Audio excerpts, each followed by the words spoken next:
Você acompanha agora a segunda parte da sessão de hoje. Queria saudar os advogados que ingressaram no recinto, o advogado por videoconferência, o ministro geral da Luiz União, Fux, presidente do doutor STF. José Levi. Sempre um prazer voltar a vê-lo. Nosso estimado amigo Humberto Jacques, procurador-geral da República. Doutor Thales Davi Macedo, já está a postos. Doutor Tomás Henrique, também está a postos. Doutor Vicente Coelho Araújo e doutor Valber de Moragra, nosso coautor da nossa obra de direito eleitoral, né? Muito bem. Então, eu vou chamar julgamento, para nós já começarmos, são várias as sustentações orais. Chama julgamento a medida cautelar em reclamação 42.576, procedente do Distrito Federal. Relator Sua Excelência, o ministro Edson Fachin, reclamante mesa do Congresso Nacional e outros. Reclamado Petróleo Brasileiro S.A. Petrobras. Vários beneficiários, Confederação Nacional dos Trabalhadores no ramo financeiro, vários Amiticuri. Apenas a título de esclarecimento, antes do início das sustentações, nós dividimos a fala da seguinte maneira. 15 minutos, falará pelo reclamante de mesa do Senado, doutor Tomás Henrique. Depois, mais 15 minutos, falará pelo reclamado Petróleo Brasileiro S.A., doutor Thales Davi. Depois, a Miticúria, Partido Democrático Trabalhista, doutor Valber de Moragra, doutor pela União Zé Levi e pela Caixa Econômica, doutor Vicente Coelho. Os três dividirão o prazo de 10 minutos. Por fim, falará pela Procuradoria-Geral da República o doutor Humberto Jacques de Medeiros. Então, vamos dar início ao julgamento. Passo a palavra à Sua Excelência, o ministro Edson Fachin, para o relatório. Pois não, senhor presidente, a quem reitero a minha saudação, também aos eminentes pares, obrigado. Aos ilustres advogados, ao senhor advogado-geral da União e ao senhor vice-procurador-geral, e faço o relatório em síntese, senhor presidente, dessa medida cautelar em reclamação que Vossa Excelência vem de apreciar, registrando de início que o eminente ministro Ricardo Lewandowski determinou o desentranhamento da petição 51050 de 2020 dos autos da ação direta de inconstitucionalidade 5624, a fim de que fosse autuada como reclamação. Isso feito, os autos vieram conclusos a este relator por prevenção, consideradas as reclamações 33.292 e 34.549. Trata-se, enfim, de pedido de tutela provisória incidental apresentada pelas mesas do Congresso Nacional, do Senado Federal e da Câmara dos Deputados, em que, apontando o descumprimento do decidido pelo plenário dessa Suprema Corte, quando do referendo da medida liminar, na ação direta inconstitucionalidade 5624, deduzem a pretensão que sumariam em seguida. Pretendem as partes reclamantes, em síntese, que, não obstante decisão proferida no processo paradigma, a Petrobras pretende alienar o patrimônio estratégico da empresa a partir da criação de novas empresas subsidiárias, de tal forma que a decisão proferida por esse Supremo Tribunal Federal será, e aqui uso entre aspas o vocábulo que foi utilizado, a decisão proferida será, abre aspas, fraudada, fechada. Alega-se que a Petrobras, no intuito de impulsionar o programa de desinvestimentos, almeja, abre aspas, fatiar, fecha aspas, os ativos pertencentes ao patrimônio da controladora em várias subsidiárias com o propósito de posterior venda direta ao mercado, sem submissão ao procedimento licitatório e autorização legislativa, contornando assim a decisão proferida por esta Corte na já mencionada ADI 2/4.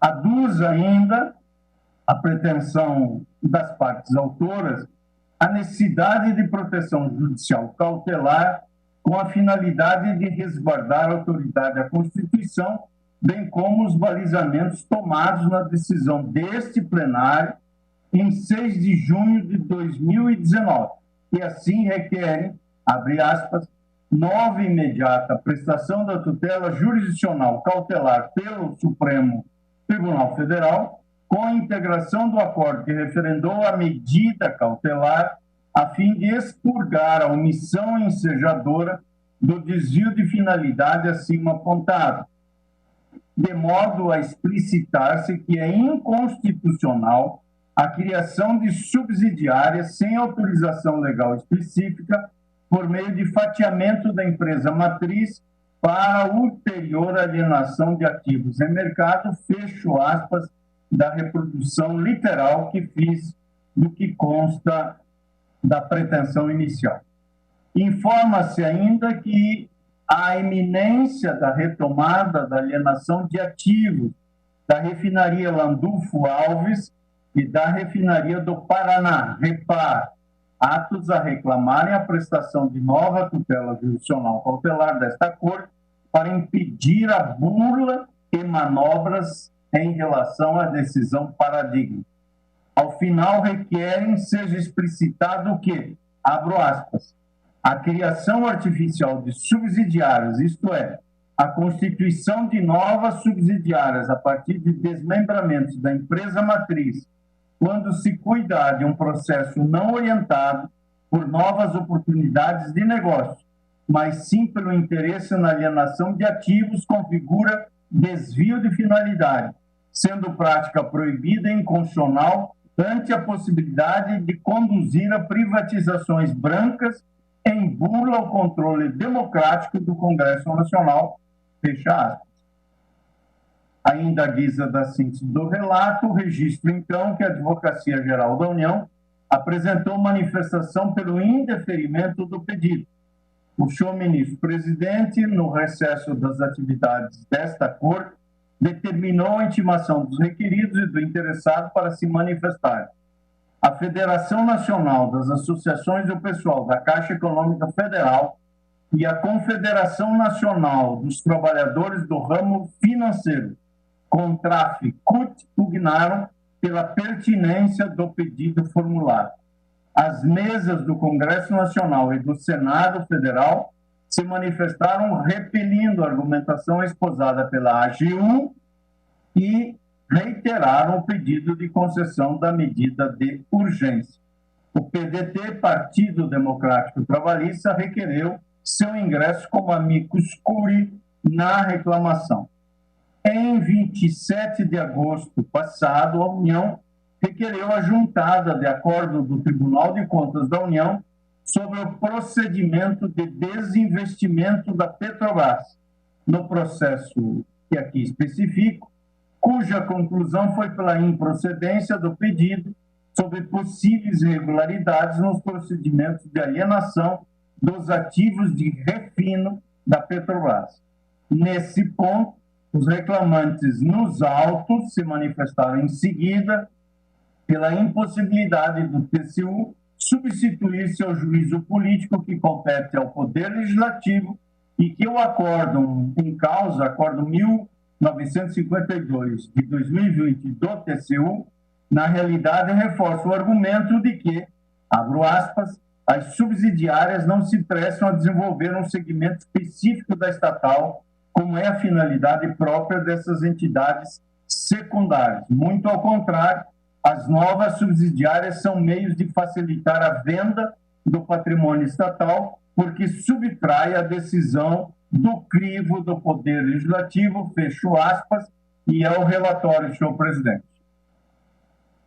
Senhor ministro Edson Fachin, esse relatório é ao mesmo tempo minucioso e sucinto, que permite que os advogados e as partes façam as suas sustentações orais.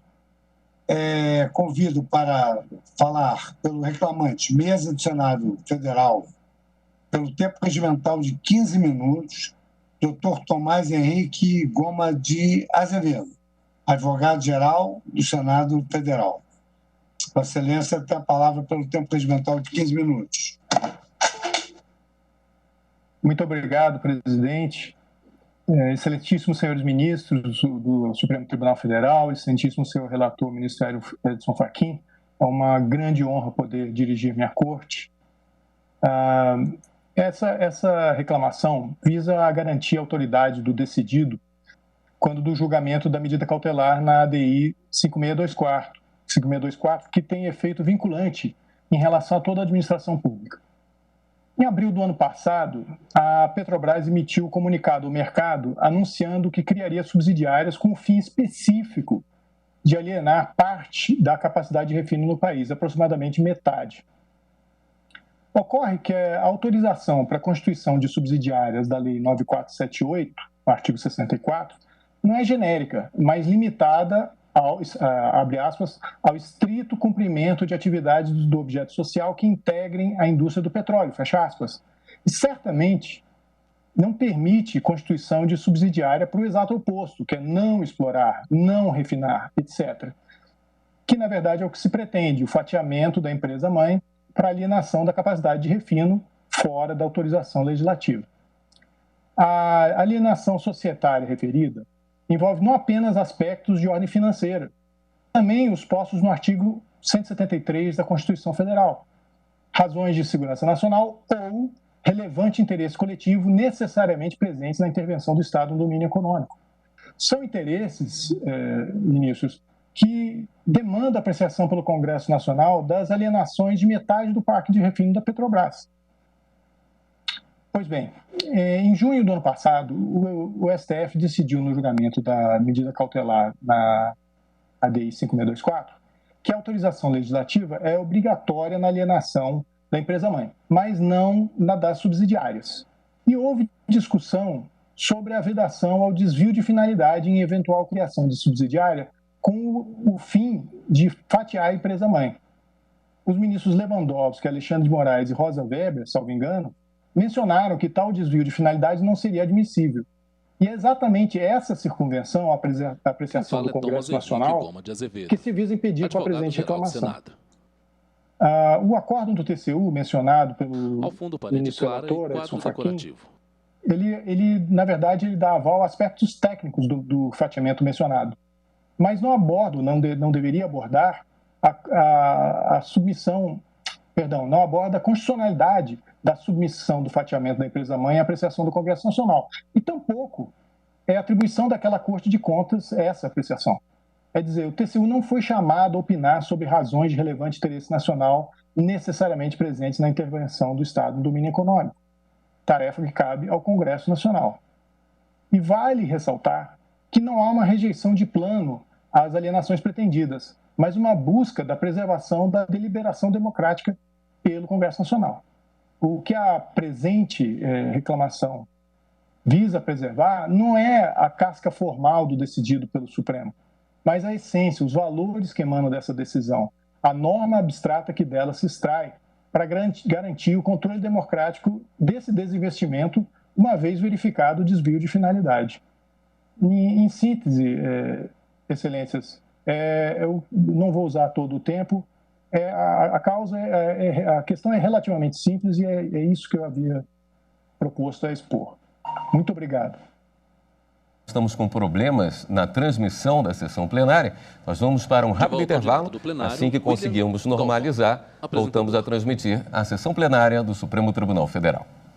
Voltamos a transmitir, então, pela TV Justiça, a sessão plenária do Supremo. Do Ministério Público, ministros da AGU, servidores e colegas advogados. Cumprimento a todos, oportunidade em que estimo saúde. A tese central desse processo é o suposto descumprimento da medida cautelar 5624. Alega-se uma venda qualificada pela dilapidação do patrimônio da empresa-mãe. E a primeira questão que emerge desse debate é: há, de fato, uma afronta ao entendimento firmado na ADI 5624? O que se entendeu na DIN 5624, medida cautelar? Primeiro inciso foi: a alienação do controle acionário da empresa pública e sociedade de economia mista exige autorização legislativa e licitação pública. Cuida-se de transferência de controle acionário? Trata-se de uma privatização ou uma liberdade de conformação empresarial? A operação posta em discussão no âmbito dessa reclamação. A companhia defende, inicialmente, que não se trata de uma privatização, porque o Estado não está vendendo o controle acionário da Petrobras, de forma a exigir a autorização legislativa. O Estado não está saindo do controle da atividade econômica desempenhada pela Petrobras.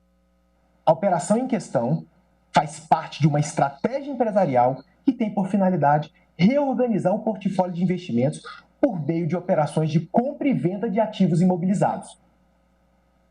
O primeiro consenso firmado na sessão plenária do dia 6/6/2019 foi no sentido de que somente as operações envolvendo a transferência de controle acionário da empresa-mãe que demandariam autorização legislativa. A operação em questão, ela representa, eu me refiro especificamente à venda da Relan e da Repar, e mais adiante eu explico um pouco mais sobre isso, apontadas na medida cautelar, elas correspondem a 3% do ativo imobilizado da Petrobras. Longe, portanto, de se caracterizar uma transferência de controle acionário, ainda que isso não se possa comparar, mas em ordem de grandezas, dá para se dizer que isso não representa significativamente uma dilapidação do patrimônio da Petrobras. Por outro lado, a empresa, por meio dos investimentos em refino, mantém-se ativada no segmento de refino, explorando efetivamente a atividade econômica, com mais da metade de capacidade de processamento de refino no país. A empresa defende, portanto, que se trata de uma operação que se insere no âmbito da autonomia da autogestão estatal, não demandando autorização específica do Congresso Nacional, respeitando-se, portanto, o artigo 30, inciso 20 da Constituição Federal. A questão seguinte, evoluindo no debate, a questão intuitiva de decorrência dos esclarecimentos já feitos, se de fato essa operação ocasionaria uma dilapidação do patrimônio da Petrobras. A operação questionada diminuiria, de fato, o patrimônio da empresa-mãe? Como já dito, a operação em questão está inserida dentro de uma estratégia empresarial de reorganização do seu portfólio de investimentos, no qual se tem como premissa desfazer ativos com baixo de retorno de investimento do capital investido para realocar o investimento em ativos no qual a empresa encontra-se vocacionada para extrair maior resultado financeiro. Ou seja, desinvestir para investir melhor, de modo a fortalecer a formação do caixa da companhia. A referida estratégia está prevista no plano de negócio 2020-2024, no qual estima-se desinvestir entre 20 e 30 bilhões de dólares. Desinvestir entre 20 e 30 bilhões de dólares. E investir 75,6 bilhões de dólares. No ano passado, obtivemos a Petrobras 16 bilhões de dólares em desinvestimento e investimos 27,4 bilhões de dólares. Com esses números, a Petrobras, no ano passado, foi a petroleira que mais investiu no mundo. Neste ponto, cumpre destacar que a Petrobras é reconhecidamente líder mundial em exploração de petróleo em águas ultraprofundas, sendo intuitivo, portanto, que a empresa venha investir na aquisição de direitos de exploração em áreas com essas características. O que está sendo feito por intermédio da reorganização do portfólio de investimentos da companhia? O programa de reorganização de portfólio de investimentos é vital à saúde financeira da companhia. A Petrobras continua a ser a petroleira mais endividada do mundo. Nos últimos 5 anos, pagamos encargos financeiros na ordem de 107 bilhões de dólares, sendo que 70 em decorrência da dívida, amortização de dívida, e 37 em razão de juros. Estou falando em ordem de dólares. A Petrobras apresentou no seu último balanço divulgado ao mercado uma dívida corporativa de 91 bilhões de dólares, cuja média de juros gira em torno de 5,6% do capital empregado, 5,6% do capital empregado. Ou seja, paga-se aproximadamente 15 bilhões por ano para administrar uma dívida dessa envergadura. O projeto de investimento tem também por finalidade diminuir os índices de endividamento e, consequentemente, permitir a captação de recursos a custo baixo, considerando que a indústria de petróleo é uma indústria de capital intensivo, sendo inviável desenvolvê-la por meio de capital próprio. Com esses esclarecimentos e diante dos dados apresentados, é fácil compreender que não está a se falar de dilapidação do patrimônio, pois, ao se desinvestir para reinvestir, o que está fazendo é construir uma empresa mais sólida, maior, mais eficiente, resiliente e competitiva. Por fim, excelências, e abordando o terceiro e último tópico, é importante esclarecer por que a Petrobras está construindo uma subsidiária para a venda de ativos de refino. Porque se trata de um modelo de negócio com melhor retorno financeiro e menos riscos negociais. Haveria duas opções para a companhia. Ou ela desinvestiria por meio da venda de ativos utilizando o decreto 9188, ou ele constituiria uma empresa subsidiária e se valeria igualmente pelo decreto 9188. Repita-se, esse decreto foi, por meio das informações acossadas aos autos pelo Congresso Nacional, reconhecido como constitucional, pois opinou as informações foram no sentido de reconhecer a improcedência da ADIM.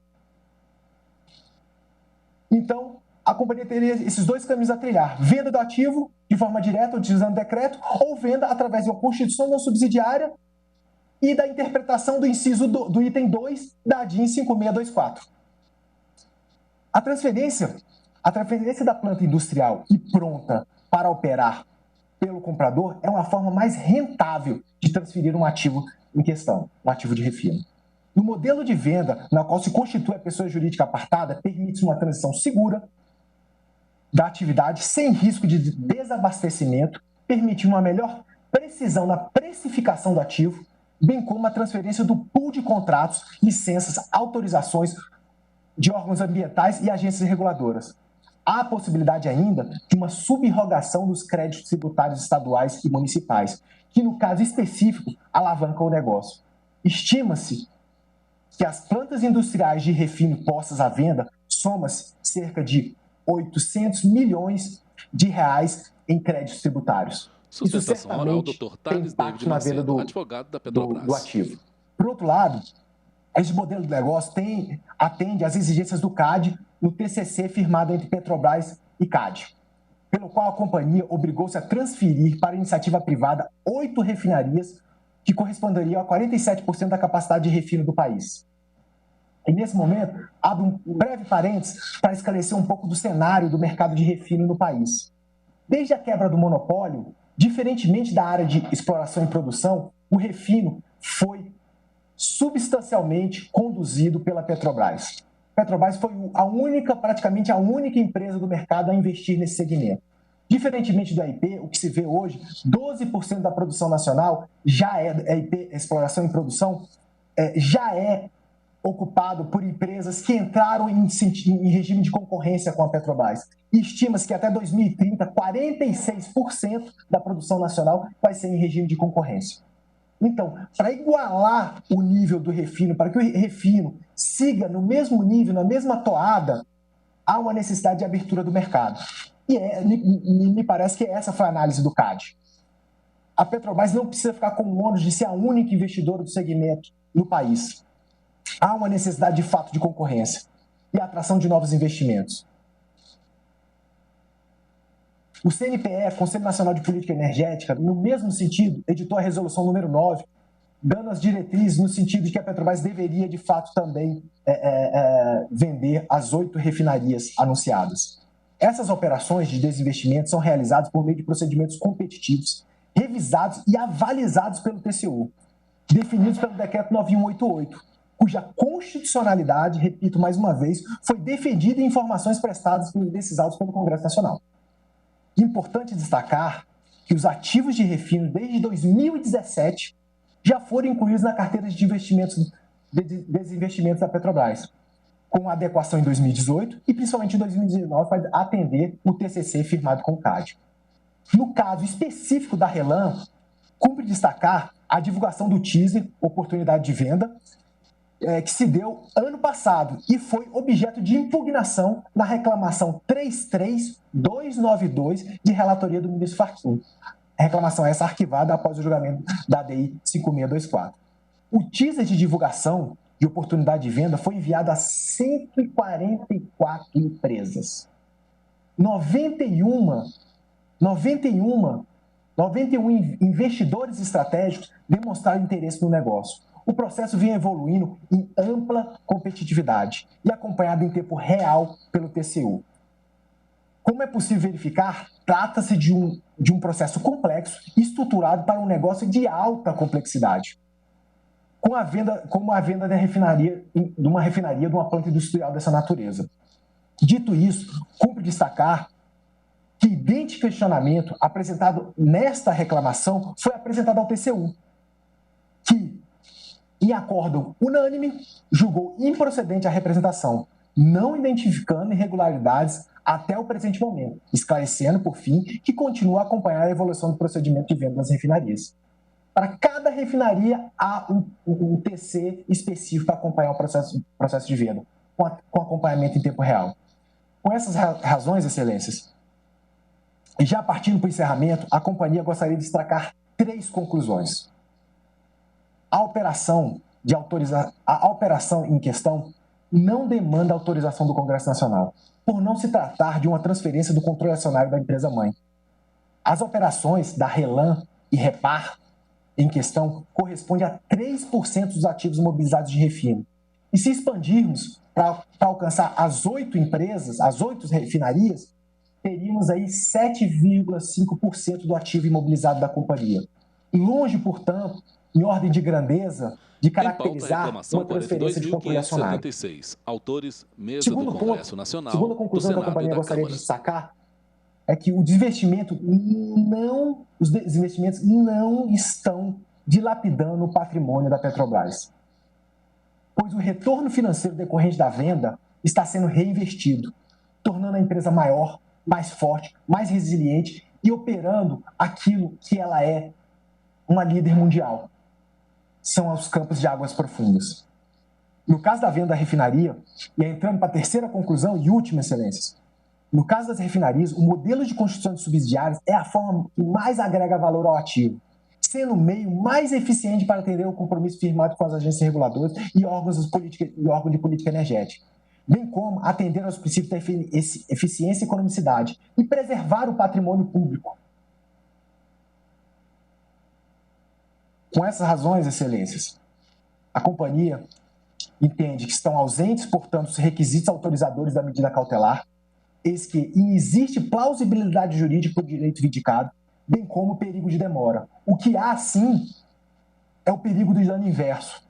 Ao se permitir que a empresa, por meio de projetos de investimento, ao não se permitir que a empresa, por meio de projetos de desinvestimento, venha se alavancar e se soerguer de uma dívida que ainda continua entre a maior das empresas de petróleo no mundo. Diante do exposto, excelências, a Petrobras requer a inadmissão da reclamação por razões processuais, em razão da impossibilidade de dilação probatória para se investigar tudo isso que foi dito. Sustentação e, oral, por fim, doutor caso superado a questão processual, e seja indeferido o pedido cautelar. Obrigado, excelência. Muito obrigado, doutor Thales Davi Macedo. Passo agora a palavra ao amicus curiae, Partido Democrático Trabalhista, cuja representação cabe ao doutor Valber de Moura Agra, que falará pelo tempo regimental de 10 minutos. Excelentíssimo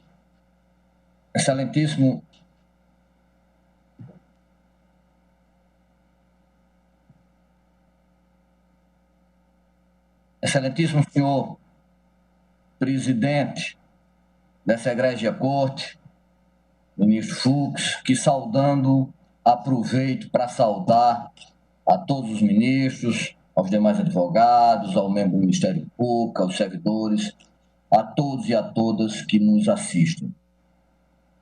Diante da peça oratória do nobre defensor da Petrobras, eu vou fazer algumas elencações apenas a título metajurídico, mas são essenciais. Interessante que lá na primazia da Grécia, Gorgias, o grande sofista, quando fazia as suas perorações, ele tinha o cuidado de que o abstrato das palavras tivesse um mínimo de arrimo nos fatos. Essa narrativa que fora decantada, se em sendo fosse, a Petrobras não teria sido criada e não teria dado os frutos que deu e tão importante ao desenvolvimento da nação como assim o foi. O refino da Petrobras é responsável diariamente pelo lucro de 71 milhões. 71 milhões. Ano passado, foi dilapidado do patrimônio nacional 16,3 bilhões com a venda da TAC e a BR Distribuidora, sem que fosse, ao mínimo, construído um lápis ou um papel para contribuir para nós avançássemos na luta contra o analfabetismo. Então, senhores, essa questão metajurídica deve ser pesada e sopesada. Nos tempos atuais, nenhum grande país vende os seus ativos. Como é que se vende um ativo na época de pandemia, onde todo mundo sabe que o preço não corresponde à realidade? Qual é o grande trust petrolífero que está se fazendo da unidade de refino, que é imperioso para o desenvolvimento da nação? Nenhum, muito pelo contrário. A questão da indústria de petróleo não é a esfera horizontal, é a esfera vertical. E nós somos o único país que estamos cometendo um crime de dilapidar o patrimônio. Mas não é isso que, por hora, viemos propor aqui aos senhores. Vamos às questões jurídicas, que essas sim são mais pululantes. Não se trata de arrefecer ou enaltecer se há mais ou menos Estado. A questão não é essa, não é a questão gongórica de contraditórios e excludentes, muito pelo contrário. Nós estamos aqui para saber: a Constituição é pacto vivencial da sociedade ou é um surplus retórico? As decisões desse Supremo, elas devem ser mantidas e alvissareiras para fazer aquilo que Miguel Reale falava de invariável axiológicas ou são mutáveis? Essa é a questão.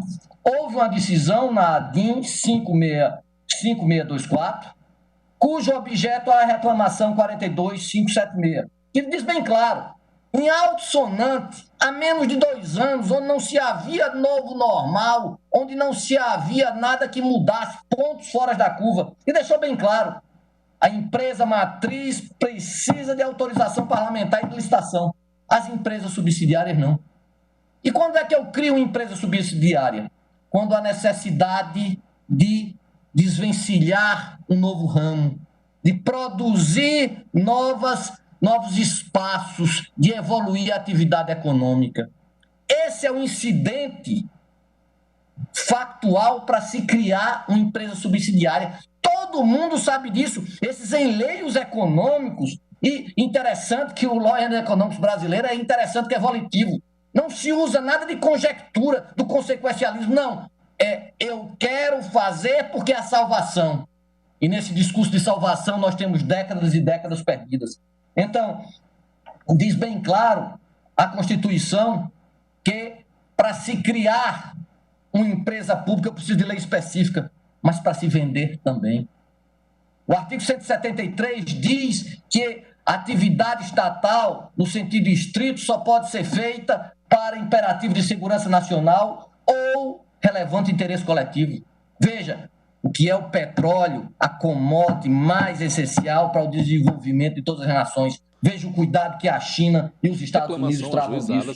Veja a questão da guerra do Irã e do Iraque, a invasão do Kuwait, a invasão do Iraque e assim sucessivamente. Nós temos ainda o artigo 48, que diz bem claro, é uma competência do Congresso Nacional. Competência do Congresso Nacional. Então, eu não posso separar, apenas quando querem alguns, a força normativa da Constituição para direitos humanos, primordialmente de direito de primeira dimensão. Eu tenho que cuidar da ordem econômica. Uma ordem econômica que deve sim se adequar à realidade, aos ventos, mas nunca ser vilipendiada de forma mais clara. E o que é que nós estamos aqui a discutir? diante de uma decisão do STF, nós estamos a discutir se o princípio da legalidade é válido ou não. E veja, falar de legalidade no século XXI, eu nunca pensei que evocar Kelsen fosse avançado no século XXI. E veja, está lá os imperativos legais, está o artigo 137, está o artigo 48, está o artigo 62, está toda a legalidade infraconstitucional a dizer isso. E aí, depois de uma decisão do STF, o que é que se propõe? Além de bular a Constituição, e eu não estou falando de mutação, um claro cesse interpretácio, não precisa ir para os alemães, não. Fiquem aqui mesmo no Brasil, na década de 60, Maximiliano Firra. Então, eu quero estovar de forma direta uma prerrogativa do Congresso Nacional. E não só do Congresso Nacional, da soberania popular. Eu quero, em épocas tão tortuosas de exacerbações, eu quero tirar a fiscalização da sociedade. E fazendo o quê? Fazendo um claro abuso de poder na modalidade de desvio. E olha, não é uma modalidade de desvio de abuso de poder de forma encabulada, é de forma clara. Eu crio sem fato econômico, sem finalidade fática, porque eu quero. É um ato governamental. É um abuso de poder na modalidade de desvio, esvoaçante, autoevidente. E eu faço o quê? Eu faço uma fraude à Constituição. Porque, na verdade, se trata disso. Se trata do menoscabo à Constituição e se trata do menoscabo a quê? Ao Congresso Nacional.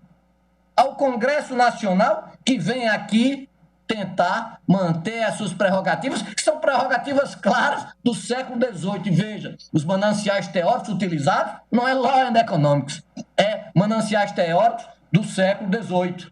E aí, o que é que eu proponho? É um monopólio público. E eu proponho, então, constituir um monopólio privado. Mas o CAD, veja, é um monopólio que é inexorável, condizente à própria natureza. Nós temos 13 refinarias. Quem se dispõe a comprar, por sua única compra singular, já será um monopólio, o que bula o artigo 173, parágrafo 4º, que impede a dominação do mercado.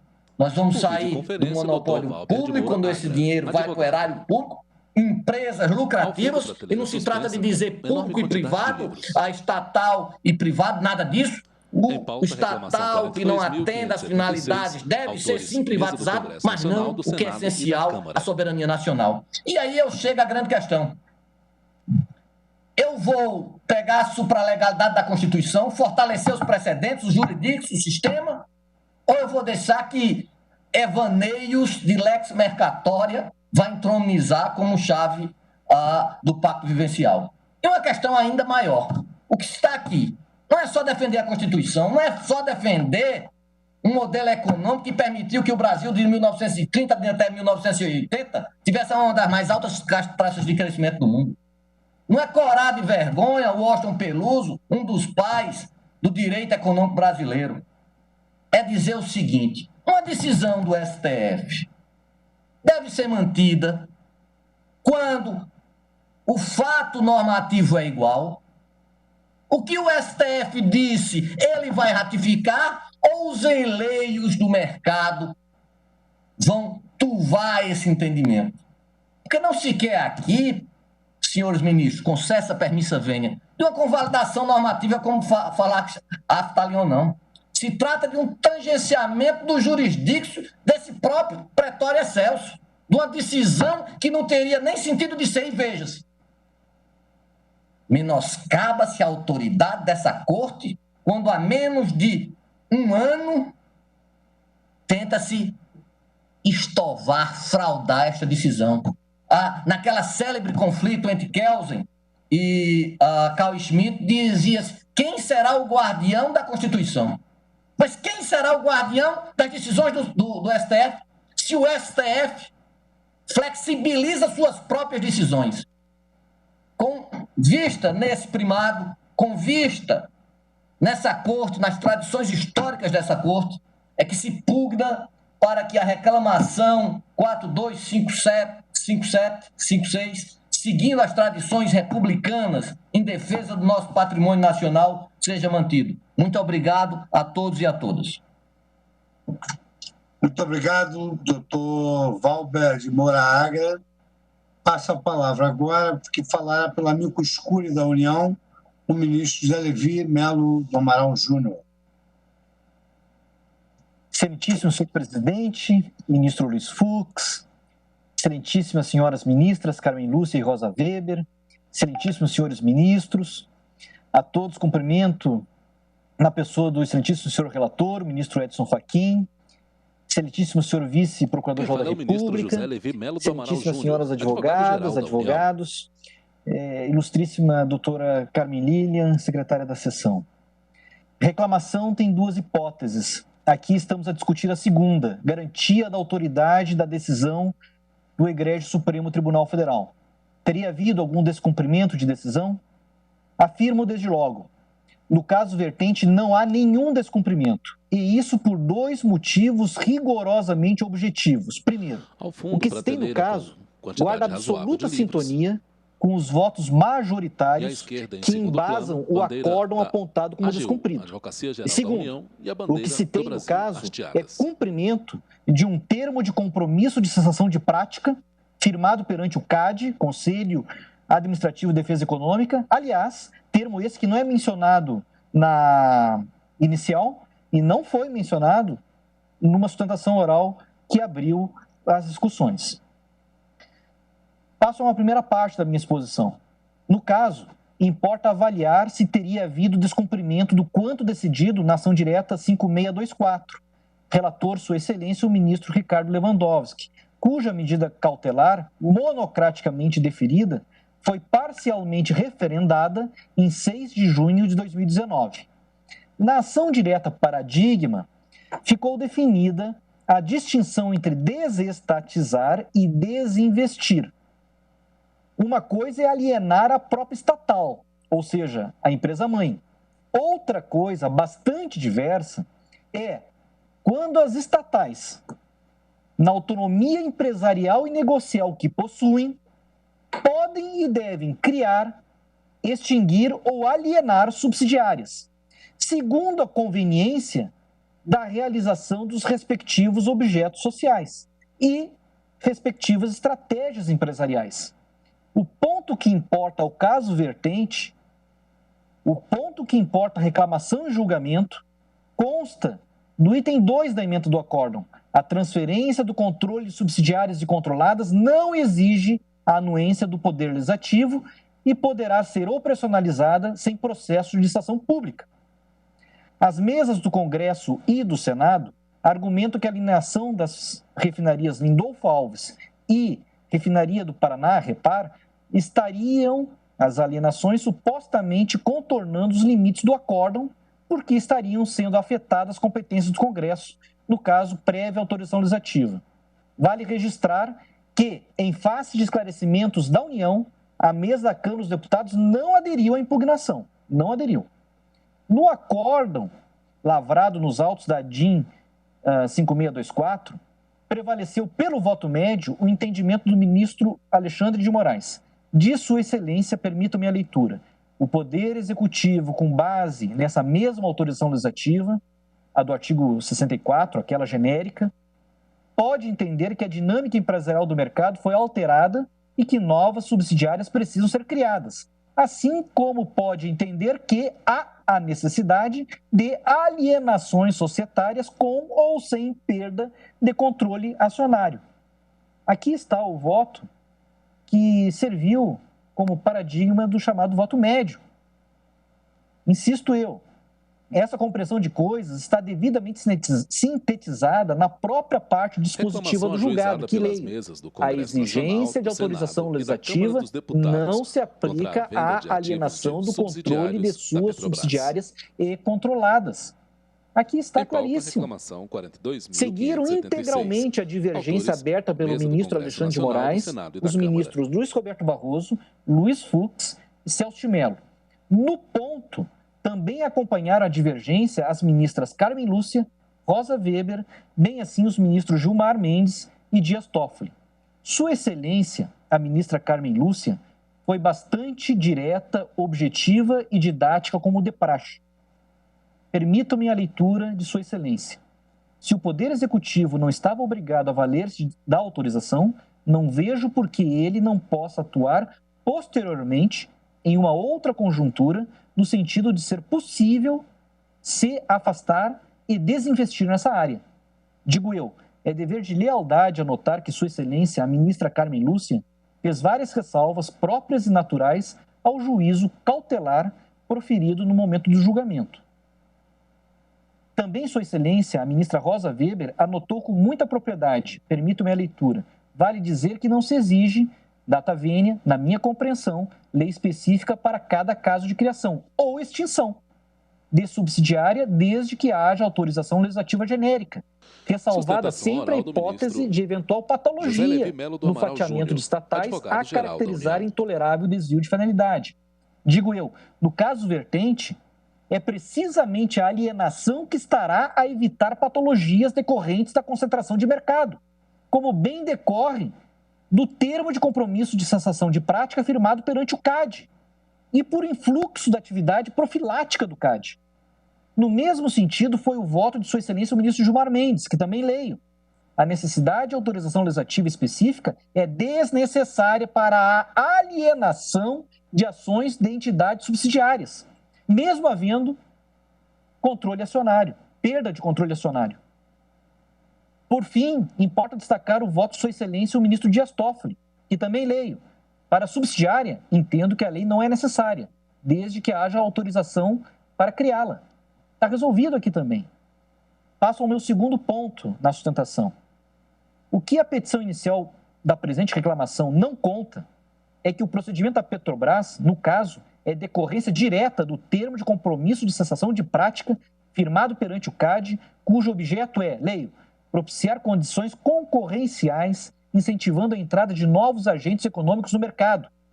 Em síntese, foi firmado, aspas, compromissos de desinvestimento, é a cláusula 2ª, letra A desse termo, que deixo de ler, mas que refere 8 refinarias e seus respectivos ativos de transporte. É dever de lealdade anotar que o CAD não determina o modo de venda. A Petrobras é que optou pelo modelo de subsidiária para robustecer a transação, de modo a torná-la mais vantajosa para a Petrobras e, portanto, para a Fazenda Pública, inclusive do ponto de vista operacional, uma vez que haverá, ao natural, transferência de contratos e obrigações tributárias. Aliás, essa mecânica de coisas foi ela que foi examinada e expressamente validada pelo TCU em julho de 2020, ficando consignado que a venda de refinarias da Petrobras, a partir do termo firmado com o CAD, vem sendo acompanhada desde a sua origem, sem que tenha sido identificada qualquer irregularidade, sendo tudo isso informado às mesas do Congresso, do Senado e da Câmara, na forma dos itens 9.2 e 9.3 do Acórdão TCU. E se o TCU houvesse enxergado alguma inconstitucionalidade, ele teria feito o quê? O que ele de praxe faz. Teria representado a quem de direito para o eventual ajuizamento de ação direta. Não ocorreu isso no caso. Por fim, destaco que esses desinvestimentos revelam-se estratégicos, não apenas para o fomento da competição no setor, bem assim para a atração de novos investidores, mas também para permitir à Petrobras novos investimentos reputados mais estratégicos no contexto vivenciado e na lógica negocial levada a efeito. Explico. A Petrobras tem grande dívida, já foi mencionada aqui, 107 bi, 70 bi a título da dívida propriamente dita, 37 a título de juros, nos últimos 5 anos.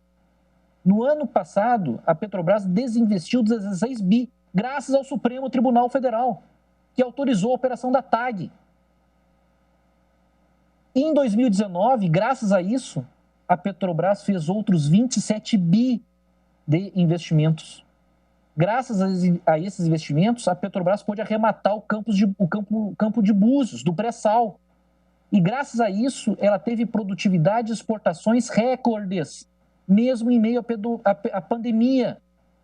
1,1 milhão de barris por dia em abril de 2020. É muita coisa. Melo do Amaral Júnior, só no primeiro semestre, a Petrobras foi responsável por 10% da nossa balança comercial.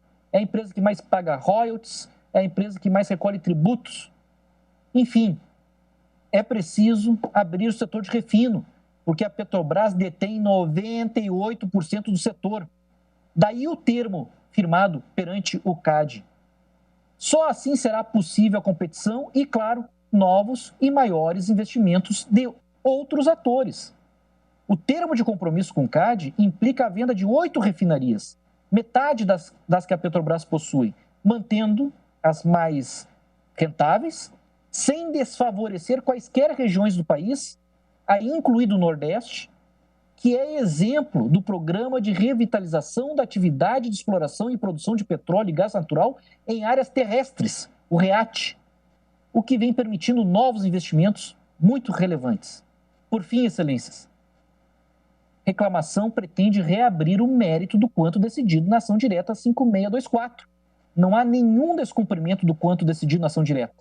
O que pretende os reclamantes é impedir um desinvestimento permitido do ponto de vista legal e jurisprudencial e, no caso, diretamente decorrente de um acordo firmado perante o CAD e dentro de normas legais validadas pelo Supremo Tribunal Federal. Nós já temos carros elétricos nas ruas. Não vender agora é rasgar dinheiro. Ajuizada pelas mesas do Congresso Nacional, do Senado e da Câmara dos Deputados. Pedindo Deputados, perdão por esse argumento metajurídico, mas eu preciso rebater outros que me antecederam. Por todo exposto, a União roga seja julgada improcedente a reclamação pelo que ela diz e pelo que ela não diz. Muito obrigado. Obrigado, doutor José Livio Melo, de Amaral Júnior, advogado-geral da União. Passo agora a palavra para o amicus curiae, Caixa Econômica Federal, doutor Vicente Coelho Araújo, que também disporá de 10 minutos para a sua sustentação. Luiz Fux, excelentíssimas senhoras ministras Carmen Lúcia Rosa Weber, excelentíssimo senhor ministro relator Luiz Edson Fachin, a pessoa de quem cumprimento os demais ministros dessa corte, excelentíssimo senhor vice-procurador-geral da República, meu querido professor Humberto Jacques de Medeiros, nobres colegas advogados. Esta sustentação oral da Caixa Econômica Federal, amicus curiae admitida nesta reclamação, será dividida em 3 partes. Em primeiro lugar, será brevemente explicitado o papel da Caixa nesta reclamação, que até a petição incidental apresentada pelas reclamantes na ADI 5624 tratava apenas de atos relacionados à Petrobras. Em segundo lugar, a Caixa buscará expor alguns dos pontos essenciais que entende devam ser adotados por esse colégio do Supremo Tribunal Federal, a fim de contribuir para que os efeitos da decisão que vier aqui a ser proferida não extrapolem os limites subjetivos desta reclamação. E, em terceiro lugar, serão apresentadas desta tribuna breves reflexões a respeito da intervenção do Estado na economia. Essa reclamação nasceu com um pedido de tutela de urgência incidental formulado pelas mesas do Congresso, conforme antecipou o relatório de Sua Excelência, o senhor ministro Edson Fachin. A fim de não contaminar o debate abstrato travado na ADI 5624, com questões que afetavam apenas aos interesses da Petrobras, foi determinada a reautuação desse pedido de tutela de urgência como reclamação. Os limites subjetivos da reclamação, a Caixa entendeu por bem requerer seu ingresso como amicus curiae, em função do substancial alargamento dos pedidos das reclamantes após a petição de emenda inicial apresentada recentissimamente, senhores ministros, em 21 de setembro último. É que o pedido liminar, antes restrito à Petrobras e especificamente à alienação de 2 de suas refinarias, foi alargado para que se impedisse, abro aspas, toda a criação de subsidiárias por qualquer empresa estatal sem autorização legislativa, fecho aspas, tendo as reclamantes feito, então, expressa menção ao plano de desinvestimento da Caixa ao longo de sua petição. A decisão de admissão como amicus curiae da Caixa atestou a pertinência das informações inicialmente apresentadas nesses autos, razão pela qual o eminente ministro relator consignou que a Caixa Econômica Federal, a empresa pública federal, nessa qualidade, pode ser afetada pela questão debatida.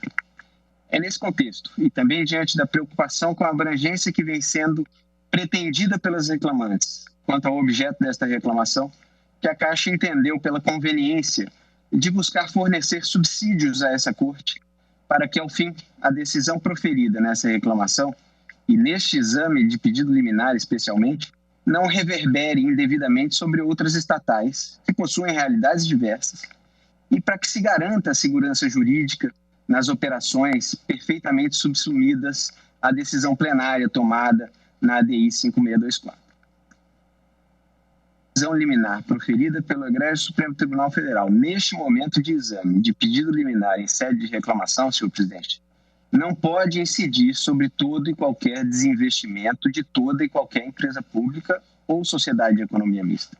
Não se pode alterar o julgamento proferido em controle concentrado de constitucionalidade na via estreita da reclamação. A criação de subsidiárias apenas para fins de alienação, objeto da preocupação das reclamantes, não é a regra nos planos de desinvestimento das estatais. No que pertine à Caixa, aliás, o plano que vem sendo conduzido está em estrita consonância com o entendimento firmado pelo Supremo na cautelar da ADI 5624. O êxito de programas de desinvestimento depende necessariamente da confiança dos investidores na segurança jurídica do processo. Do ponto de vista empresarial, excelências, a dúvida decorrente de eventual decisão que não estabeleça precisamente o seu alcance e os seus limites tem um preço alto. Questionamentos jurídicos, como os feitos pelos reclamantes, acerca de operações conduzidas em plena conformidade com a jurisprudência dessa Suprema Corte, podem acarretar insegurança na avaliação dos ativos em questão. É por isso que pondera a Caixa a essa Corte, para que atente para que as situações das estatais que pretendem alienar participações parciais ou integrais em subsidiárias já constituídas, algumas, senhor presidente, até mesmo antes do julgamento da cautelar na ADI 5624. Também para que atente para as operações que não impliquem perda do controle acionário das subsidiárias. Mais importante ainda, senhor presidente, é ter a cautela para que a reclamação não invada e não substitua a discussão de outros processos de controle concentrado de constitucionalidade, como as ADIs 6537 e 6550, que tratam especificamente da MP 995 e do plano de desinvestimentos da Caixa. Para a Caixa, portanto, na qualidade de amicus curiae, cada questão deve ser tratada no seu devido tempo. Neste momento, o que se discute são apenas as operações relativas às refinarias da Petrobras. Posteriormente, no foro próprio, haverá adequada oportunidade para que sejam enfrentados por esse Supremo Tribunal Federal os programas de desinvestimento de outras estatais de modo mais amplo, eventualmente, mas não aqui, em sede de reclamação. Já me encaminhando, senhor presidente, para o final de minha fala, gostaria de trazer uma última reflexão a essa colenda Corte, tratando da intervenção do Estado na economia. A Caixa, como outras estatais, possuem uma atuação relevantíssima para a sociedade brasileira. O que vem à mente quando pensamos na Caixa? É possível que muitos de nós nos lembremos dos esforços do banco para universalizar os serviços bancários a todo o povo brasileiro. É possível que nos lembremos das agências flutuantes que operam na região norte, das contribuições da instituição para o êxito das políticas de auxílio emergencial, tão essenciais neste momento difícil em que vivemos, dos financiamentos imobiliários, dentre tantas outras atividades realizadas. Realmente se faz possível, senhor presidente, porque a Caixa atua conciliando seus objetivos e sua missão social com a busca incessante pelo êxito comercial. É com o aprimoramento da sua atuação, com a gestão eficiente dos seus recursos e dos seus ativos. E é fundamental, senhor presidente, nesse sentido, que a gestão empresarial tenha liberdade e atuação adequada, inclusive no tempo, as oportunidades e as oportunidades e as modificações do mercado. Em nenhum momento, excelências, se pretende viabilizar uma privatização branca para se alienar o controle da Caixa. Ocorre que, como qualquer empresa, a Caixa precisa pautar a sua atuação por uma lógica econômica, que requer cada vez mais a alocação eficiente de recursos, especialmente em um mercado tão amplamente competitivo como o mercado bancário. A pergunta adiante que se deverá responder relativamente à Caixa e eventualmente a outras empresas estatais é quanto ao que deve prevalecer na luta diuturna de sua subsistência. A lógica empresarial ou o juízo político? Ora, o desinvestimento de subsidiárias, muitas delas, inclusive, constituídas antes mesmo do ajuizamento da ADI contra a lei das estatais, busca primordialmente a eficiência da empresa, para que a sua atividade fim seja potencializada ao máximo, de maneira a beneficiar cada vez mais os cidadãos brasileiros. Empresa estatal engessada, estagnada e fadada a viver para sempre gerindo subsidiárias que não condizem mais com seu plano de negócios, dificilmente consegue cumprir sua função última, que é contribuir para o desenvolvimento social brasileiro e também, claro, gerar recursos financeiros para a União. É absolutamente precisa, em ambos os significados da expressão, a lição do excelentíssimo senhor ministro Luiz Roberto Barroso no julgamento cautelar da ADI 5624. Abro aspas, peço licença para ler.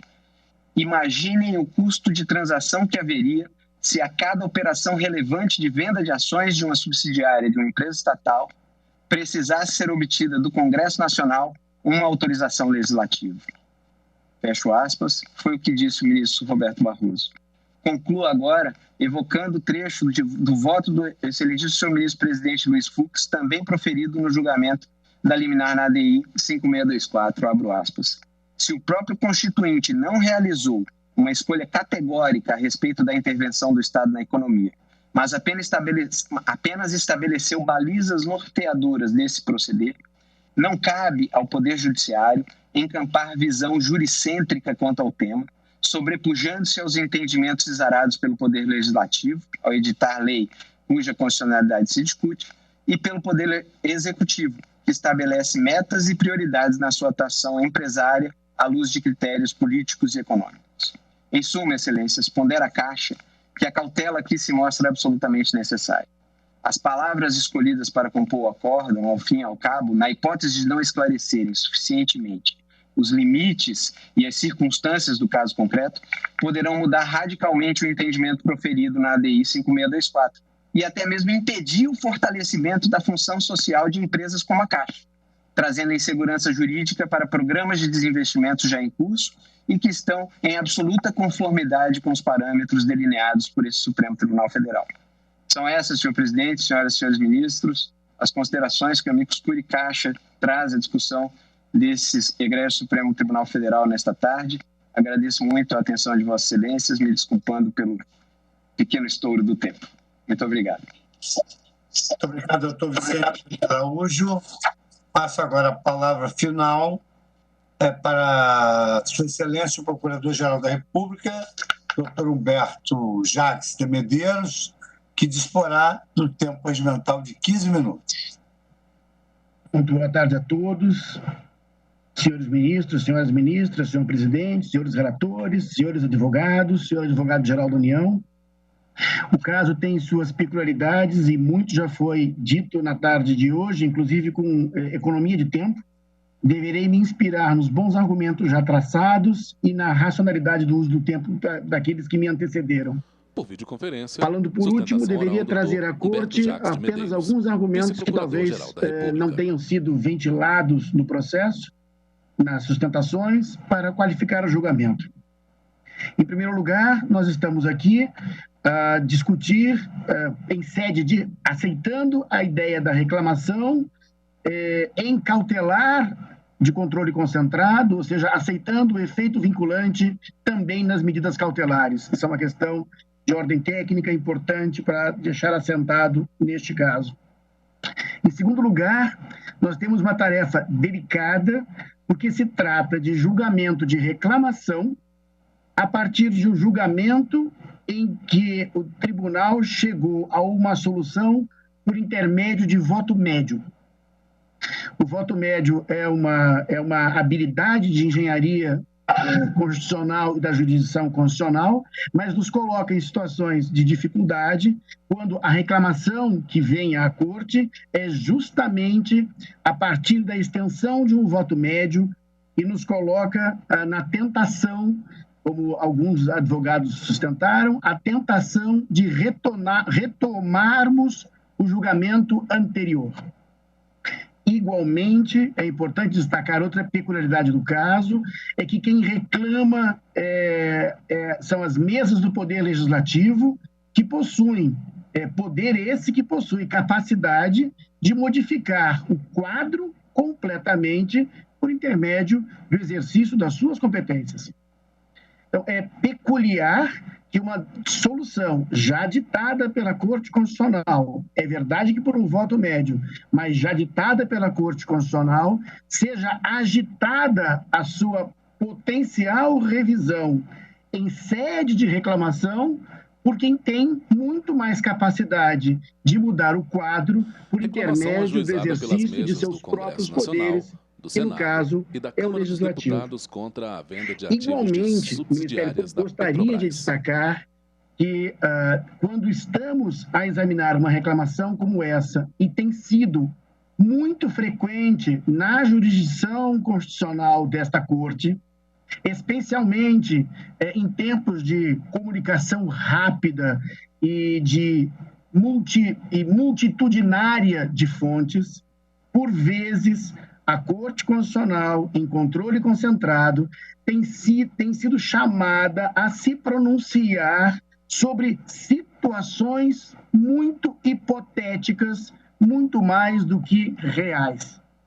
O que o Ministério Público gostaria de atentar ao caso é que, enquanto somos instados a discutir se um fracionamento de uma empresa em diversas parcelas subsidiárias, para que então ela fosse pulverizada, burlando a regra da autorização congressual para a desestatização, é uma hipótese acadêmica, séria, lógica e interessante.